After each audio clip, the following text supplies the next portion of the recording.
Hi friends, നമ്മൾ ഇന്ന് ഈ വീഡിയോയിലൂടെ നോക്കാൻ പോകുന്നത് വളരെ ഈസി ആയിട്ട് ഉണ്ടാക്കാൻ സാധിക്കുന്ന ഒരു പലഹാരത്തെ പറ്റിയാണ്. ഒരു 4 മണി പലഹാരത്തെ പറ്റിയാണ് നമ്മൾ ഇന്ന് ഈ വീഡിയോയിലൂടെ നോക്കാൻ പോകുന്നത്. അപ്പോൾ വളരെ ഈസി ആയിട്ട് നമുക്ക് വീട്ടിലുള്ള ചേരുവകളൊക്കെ വെച്ച് നമുക്ക് പെട്ടെന്ന് ഉണ്ടാക്കിയെടുക്കാനും സാധിക്കുന്ന ഒരു പലഹാരമാണിത്. അപ്പോൾ ഇതെങ്ങനെ ഉണ്ടാക്കാമെന്ന് നോക്കാം. അപ്പോൾ ഇത് ഉണ്ടാക്കാനായിട്ട് ആദ്യം തന്നെ നമുക്ക് ശർക്കര പാനിയാണ് ഉണ്ടാക്കേണ്ടത്. അതിനായിട്ട് ഒരു പാത്രത്തിലോട്ട് 1 കപ്പ് ശർക്കര ചേർത്ത് കൊടുക്കാം. എന്നിട്ട് അതിലേക്ക് 1/4 കപ്പ് വെള്ളം കൂടി ചേർത്ത് കൊടുത്ത് നമുക്കിതൊന്ന് പാനിയാക്കി എടുക്കാം. ഓക്കെ, ഇത് റെഡി ആയിട്ടുണ്ട്. ഇനി നമുക്കിതൊന്ന് അരിച്ച് മാറ്റി വെക്കാം. നിങ്ങൾ എടുക്കുന്ന ശർക്കരയിൽ എന്തെങ്കിലും പൊടിപടലങ്ങളൊക്കെ ഉണ്ടെന്നുണ്ടെങ്കിൽ അത് മാറിക്കിട്ടാൻ വേണ്ടിയാണ് അരിച്ചെടുക്കുന്നത്. അപ്പോൾ നിങ്ങളതൊക്കെ ഒന്ന് അരിച്ചെടുത്ത് വെക്കുക.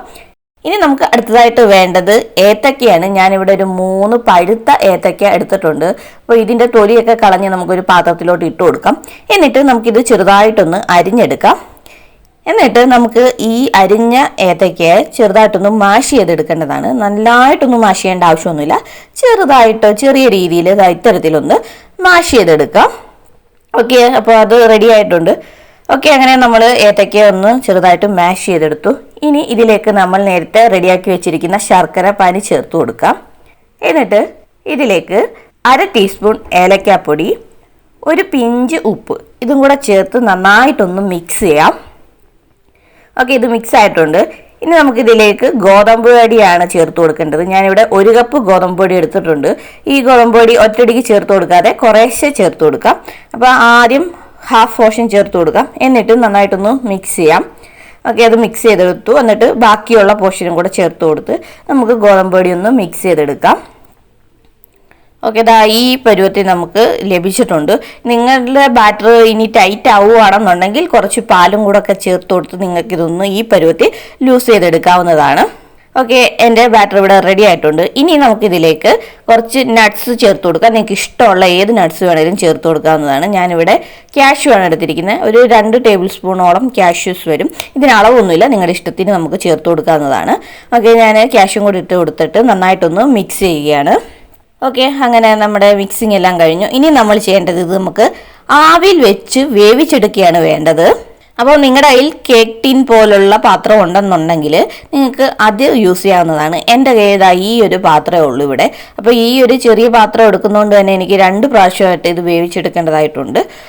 അപ്പം നിങ്ങൾ എടുക്കുന്ന പാത്രം ഏതും ആയിക്കോട്ടെ, അതിലോട്ട് കുറച്ച് നെയ്യ് തടകി കൊടുക്കാം. ഇതുപോലൊന്ന് ആ പാത്രം ഫുള്ളായിട്ട് ആ നെയ്യൊന്ന് തടകിയെടുക്കുക. എന്നിട്ട് കുറേശ്ശെ നമ്മുടെ ബാറ്റർ ഒഴിച്ചു കൊടുക്കാം. അത് ഫുള്ളായിട്ടൊന്നും ഒഴിക്കില്ല, ഒരു 1/4 പോർഷനോളം ബാറ്റർ ഇതുപോലെ ഒഴിച്ചു കൊടുക്കുക. എന്നിട്ട് നമുക്ക് ആവിയിൽ വെച്ച് വേവിച്ചെടുക്കുകയാണ് വേണ്ടത്. ഹൈ ഫ്ലെയിമിൽ ഒരു 20 മിനിറ്റോളം ആവിയിൽ വേവിച്ചാൽ തന്നെ ഇത് വെന്ത് വരുന്നതായിരിക്കും. അപ്പോൾ നമുക്കിതൊന്ന് 20 മിനിറ്റോളം ഹൈ ഫ്ലെയിമിൽ വെച്ച് വേവിച്ചെടുക്കാം. 20 മിനിറ്റ് കഴിഞ്ഞിട്ടുണ്ട്. ഇനി നമുക്കിതൊന്ന് തുറന്നു നോക്കാം. ഇത് ഏകദേശം ഒന്ന് വെന്തിട്ടുണ്ട്. ഇനി അത് വെന്തോ ഇല്ലയോ എന്നറിയാൻ വേണ്ടി നമുക്കൊരു ടൂത്ത് പിക്ക് വെച്ച് ഒന്ന് കുത്തി നോക്കാം. കുത്തി നോക്കുമ്പോൾ ആ ടൂത്ത് പിക്കിൽ ഇത് ഒട്ടിപ്പിടിക്കുന്നില്ല എന്നുണ്ടെങ്കിൽ നമ്മുടെ ഈ അപ്പം റെഡിയായി എന്നാണ് എൻ്റെ അർത്ഥം. ഓക്കെ, എൻ്റെ ഇത് റെഡി ആയിട്ടുണ്ട്. ഇൻ കേസ് നിങ്ങളുടെ ഇത് റെഡി ആയിട്ടില്ല എന്നുണ്ടെങ്കിൽ ഒന്നും കൂടെ അടച്ച് വെച്ച് വേവിച്ചെടുത്താൽ മതി. ഓക്കെ, ഇനി നമുക്കത് പാത്രത്തിൽ നിന്നും മാറ്റാം. ഇത്രയേ ഉള്ളൂ. അങ്ങനെ നമ്മുടെ സ്വാദിഷ്ടമായിട്ടുള്ള ഏത്തക്ക കലത്തപ്പം ഇവിടെ റെഡി ആയിട്ടുണ്ട്. അപ്പോൾ വളരെ സിമ്പിളായിട്ട് ഈസി ആയിട്ടും ഹെൽത്തി ആയിട്ടുള്ളൊരു ഫുഡാണിത്. അപ്പോൾ എല്ലാവരും ഈ റെസിപ്പി ഒന്ന് ട്രൈ ചെയ്ത് നോക്കുക. എന്നിട്ട് നിങ്ങളുടെ ഫീഡ്ബാക്ക് താഴെ കമൻ്റായിട്ട് ഒന്ന് രേഖപ്പെടുത്തിയേക്കണേ. അപ്പോൾ ഇത്തരത്തിലുള്ള പുതിയ വീഡിയോ ആയിട്ട് നമുക്ക് വീണ്ടും കാണാം. അതുവരയ്ക്കും ബൈ ബൈ.